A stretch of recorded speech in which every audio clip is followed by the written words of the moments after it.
நிகிதா, வரும் 4ஆம் தேதி தேர்தல் முடிவுகள் வெளியாக உள்ள சூழ்நிலையில் இன்று தமிழக வெற்றி கழகத்தின் தலைவர் விஜயின் பனையூர் அலுவலகத்தில் இன்று வேட்பாளர்கள் மற்றும் நிர்வாகிகளுடன் மிக முக்கியமான ஒரு ஆலோசனை கூட்டம் இன்று பிற்பகலில் நடைபெற்று முடிந்திருக்கிறது.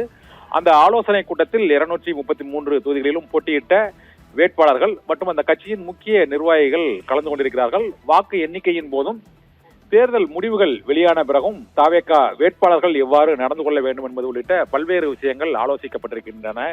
இதில் India today, axis my India நிறுவனம் இணைந்து கருத்து கணிப்பில் அந்த 98 இடங்கள் முதல் 120 இடங்கள் வரை வெற்றி பெறுவதற்கு வாய்ப்பு இருக்கிறது என்று கருத்து கணிப்பு, அந்த வாக்கு கணிப்பு முடிவுகள், தேர்தலுக்கு பிந்தைய கருத்து கணிப்பு முடிவுகள் வெளியான சூழ்நிலையில் இந்த ஆலோசனை கூட்டம் நடந்திருப்பதும், இந்த ஆலோசனை கூட்டத்தில் தாவேகா தலைவர் விஜய் தேர்தல் வாக்கு எண்ணிக்கை நடைபெறும் போது வாக்கு எண்ணும் மையத்தில் விழிப்போடு இருக்க வேண்டும் என்றும், வெற்றி பெற்ற வேட்பாளர்கள் பனையூருக்கு உடனே வர வேண்டும் என்றும், நான் பனையூரில் உங்களுக்காக காத்திருப்பேன் என்றும், இரவு எந்நேரமானாலும் பனையூருக்கு வந்துவிட வேண்டும், வேறெங்கும் சென்று விடக்கூடாது என்ற வேண்டுகோளையும் தாவேகா தலைவர் விஜய் விடுத்திருப்பதாக தகவல்கள் வெளியாகி இருக்கிறது. இதனால் தேர்தல் வாக்குப்பதிவு நாளன்று வெற்றி பெறும் தாவேகா வேட்பாளர்கள் அனைவரும் பனையூருக்கு உடனடியாக வர வேண்டும் என்ற வேண்டுகோளை, அவசர வேண்டுகோளை தாவேகா தலைவர் விஜய் நம்பிக்கையோடு இருங்கள், நமக்கு வெற்றி வாய்ப்பு பிரகாசமாக இருக்கிறது என்ற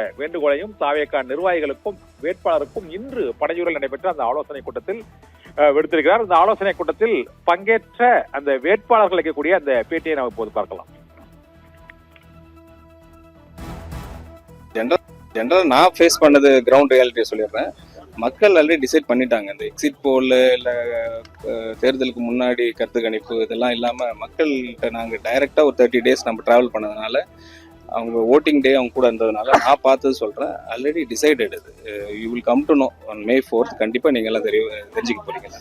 இந்த மார்னிங் 6 o'clock கேண்டிடேட்ஸ்லாம் கண்டிப்பாக கவுண்டிங் சென்டர்ஸ் போகணும்னு சொல்லியிருக்கிறாங்க. யாருமே இன்ச் கூட நவரக்கூடாது. We have to stay very closely. அது மாதிரி அங்கே நிறைய ரஷ் இருக்கும். நம்ம ஃப்ரண்ட்டில் நின்று நம்ம கிளியராக மானிட்டர் பண்ணணும்னு சொல்லியிருக்காங்க ஓட்டிங்.